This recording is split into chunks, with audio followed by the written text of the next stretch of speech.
I'm Rhonda, and today I want to explore mindset around self-care. Now, when you think of self-care, what pops into your head about it? Are you like, nah, that's not me. Can't do it. Nope. Or maybe it's, I really just don't have time. When am I supposed to work that in my schedule? You want me to work one more thing in? Okay. One of the clinicians I worked with years ago, whenever we talk about stuff, if she thought something was too foo-foo, she'd say, it's too many unicorns and rainbows for me. So maybe you share one of these mindsets about self-care. Therefore, it's going to be really hard to engage with it. So let's start with not for me. Well, is it because the way you define self-care that makes it not for you? Yeah, it's not for me to be able to go to a beach vacation, every day. Not going to happen. Probably not going to happen every year. Those are nice, but really self-care is those things that you can do to prioritize your mind and body in this moment. Taking a breath, taking a walk, taking a hike. Doesn't have to be this big thing. So if you're thinking, well, it's not for me because that's just something I can't do, it's not something I'll be able to get to. Understandable.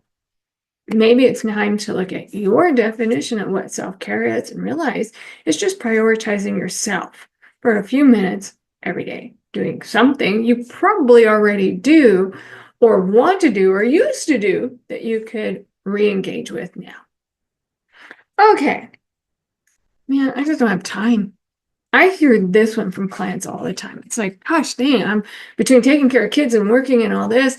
When am I going to take time? And I understand. I completely get it. For many, many years, gosh, many years, my commute was an hour one way and an hour back.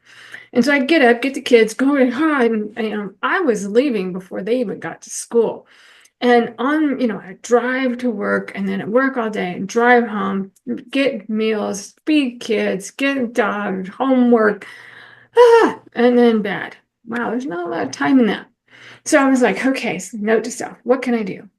And I realized it was something that I could combine with my commute, and that was audiobooks.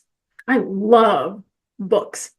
And so I went to my local library, and my librarian's like, oh, yes, I've got a bunch of them. And then she found out what I enjoyed, and they were great. They even bought ones specifically for me. So every day I get in my car and plug in my, CD player, and off I'd go.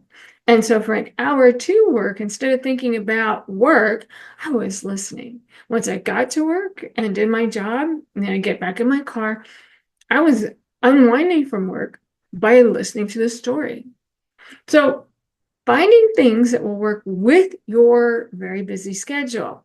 Maybe you enjoy podcasts while you're sitting in the traffic, and it's much better to be sitting there thinking about some murder mystery than going, oh, these cars move, for example. Okay, two unicorns and rainbows for me.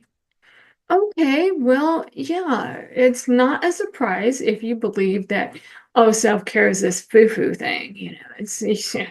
Because if you watch a lot of the commercials and all the self-care industry that has spent millions of dollars advertising, you think it needs to be something for self-care. It needs to be doing my nails, getting a pedicure, a massage, a wonderful vacation, a nice big spa tub. Okay, those are all really nice. However, self-care does not have to be unicorns and rainbows. They can be extremely practical things. Taking 30 minutes in the evening after the kids go to bed to work on model cars or tie flies for fly fishing or taking a walk at lunchtime. It can be as simple as, instead of eating at your desk, it's going outside, sitting in the sun, and eating your lunch. It can be that simple. So you don't want it to be foo-foo. It can be extremely practical, and it can be free. All right. Thank you.